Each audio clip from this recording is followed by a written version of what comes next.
بسم اللہ الرحمن الرحیم۔ آج جمعۃ المبارک کا بابرکت دن تھا اور آج ہم سب نے مل کر اپنی کشمیری مسلمان بھائیوں کے لیے دعا کی اور ان لوگوں کے لیے دعا کی جو وائرس کا شکار ہیں اور جو لوگ بیمار ہیں ان کے لیے خصوصی طور پر دعا کی۔ بتانے کا مقصد یہ ہے کہ کم سے کم ہم کچھ اور نہ کر سکتے ہوں، اپنے مسلمان بھائیوں کے لیے دعا تو ضرور کریں، انہیں اپنی دعاؤں میں تو ضرور یاد رکھیں۔ ہماری دعاؤں سے رب العالمین ان کے حالات بہتر فرمائے گا، اللہ ان کی حفاظت فرمائے گا۔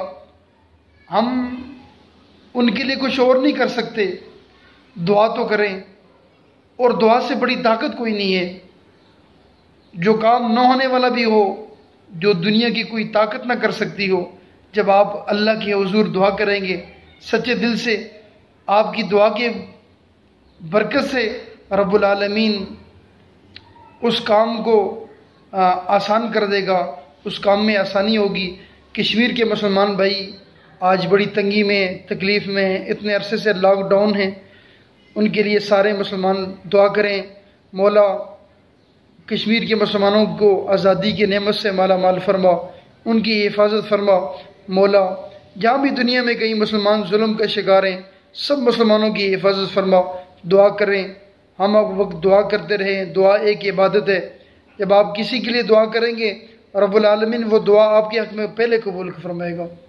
اپنے مسلمانوں کے لیے دعا کریں، رب العالمین کشمیر کے مسلمانوں کو، افغانستان کے مسلمانوں کو، فلسطین کے مسلمانوں کو، ہندوستان کے مسلمانوں کو مولا ان کی حفاظت فرمائے، مولا ان کی پریشانیاں دور فرمائے، اسلام کا بول بالا فرمائے۔